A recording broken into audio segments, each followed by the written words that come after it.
everybody. Welcome to Katie in the Morning. I am Katie Page, Director of Member Relations at the National Association of Healthcare Assistants. Today is Monday, March 19th, 2018. Welcome to Monday. We have a little bit of a fun topic for you today. Some people might not see it as fun, but I do. It's definitely a very crucial part of ADLs. It's something that is supposed to be done whether that person is independent, assisted of one, to assist, or a total dependent person, and that is dental hygiene. I had one of my nurses tell me once when I was working up in Iowa that when they're short-staffed, sometimes CNAs have to cut corners. It is not something that we try to do, but when you have 2 CNAs and 45 people to take care of, there's some things that have to be sacrificed in order for everybody to get up and get their needs met. And this nurse that I was talking to specifically, her daughter was training as a CNA. And her daughter asked her for advice when they're working short staff. And the nurse said, of all things that you're going to skip, do not skip dental hygiene. Peri-care is done several times a day. So she told her daughter, I would rather have you skip peri-care knowing that somebody else is going to do it later in that shift than I would have you skip dental hygiene and that person not get their teeth brushed for the entire day. So that got me to thinking last night, kind of what I was going to talk about today in this topic particularly. And there are a couple things that people might not know when it comes to dental hygiene, some of the risks of bad dental hygiene. So I went online, did a little research, and I found some things on aplaceformom.com, of all places, that kind of give you an insight on what poor dental hygiene can really do to the elderly population. So I have those right here. The first one you guys might not know about is heart disease. Research has shown that there is a connection between gum disease and heart disease. Maintaining good oral hygiene is a powerful weapon against heart attacks, strokes, and other disease conditions. In fact, according to American Academy of, Periodontology, that's a big word, people with periodontal disease are almost twice as likely to have coronary artery disease or heart disease.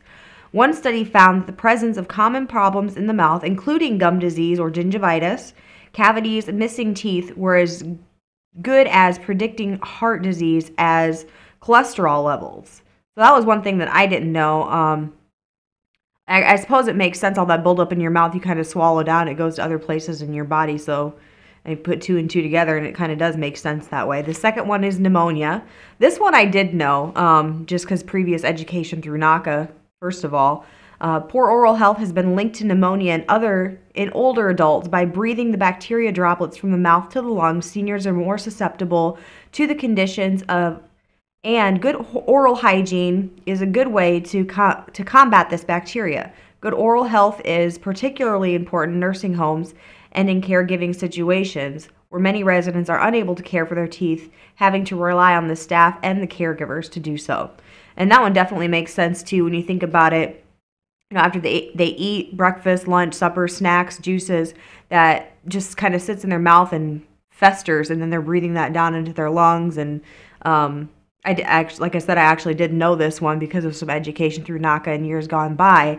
And that's something that I put out there in almost all of the educational sessions that I do, is make sure that you're doing very good oral care, because that really is the #1 leading cause of pneumonia in the elderly population. The third one is related to diabetes.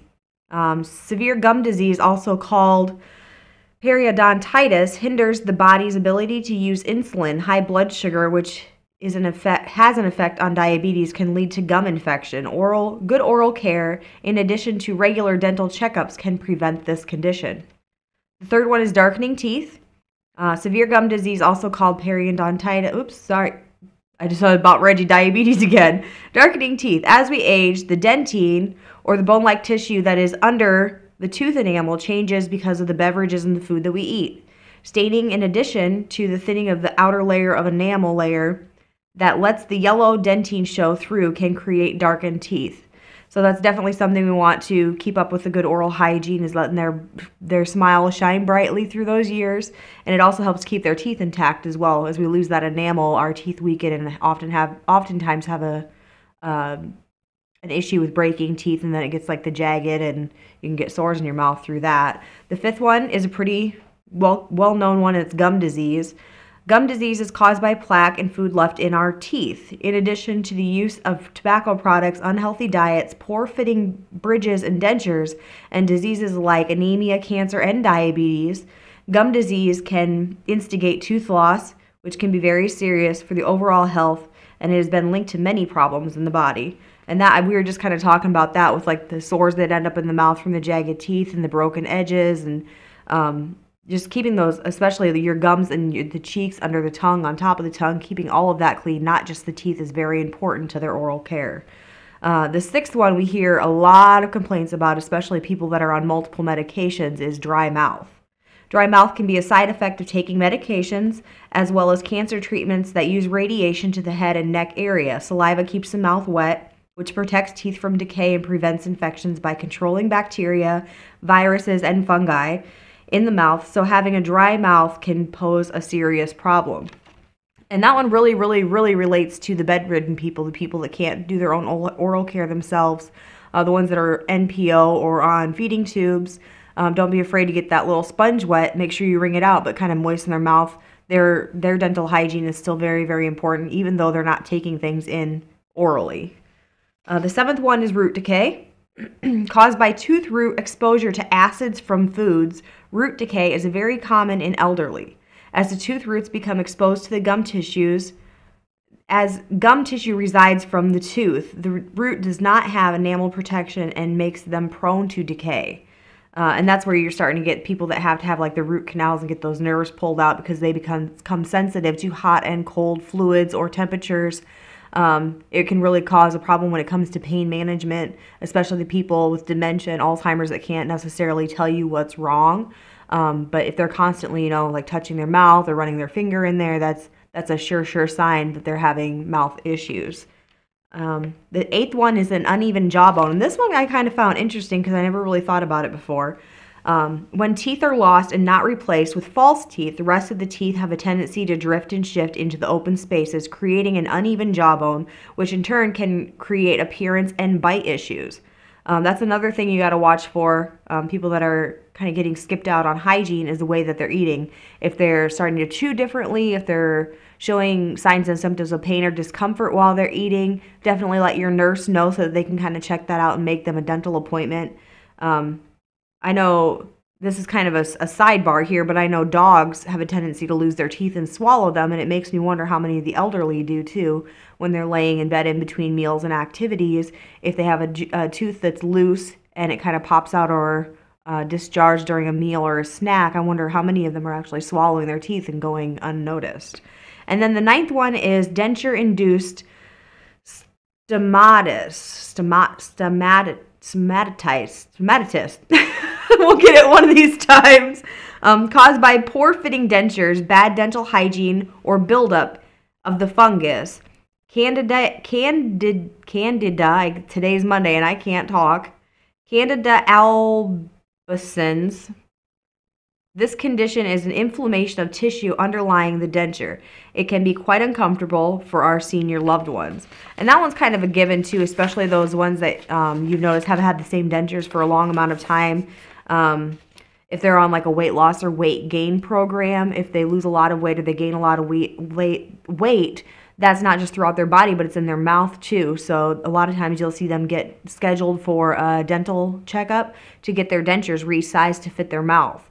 And you can see a lot of irritation where the dentures are rubbing against the roof of their mouth or against their gum line. Some of them will even refuse to wear their dentures for days after they have that fitting. But the most important thing when it comes to that is the dentures are actually built to form their mouth in the correct way. So encouraging them to put their teeth in, even if it's for short amount of times throughout the day, will definitely benefit them in the long run. On a personal note, when I'm doing dental hygiene with my residents, the thing that I think about is that feeling that I get when I don't brush my teeth or when I run out of time in the morning with 3 little ones in the house. That happens quite often when I run out of time. But the one thing that I don't skip out on is dental hygiene, just because you have that kind of aftertaste in your mouth from waking up in the morning. Some things, there's things that you can do to get rid of it, like gum and mints and drinking water and that sort of thing, but nothing really replaces the feeling of having that clean mouth to begin with. So that's one thing I really wanted to kind of address today and kind of bring you guys up to speed on was the dental hygiene. You guys all are doing a wonderful job taking care of your residents, and from now on, I hope you guys kind of think about that when you're doing your ADLs. If you're short-staffed or less than desired staffing, I guess is the professional term these days, make sure that dental hygiene is not one of the things that you cut out of the corner. I will see you guys back here tomorrow at 10 o'clock for Katie in the Morning. Have a wonderful day.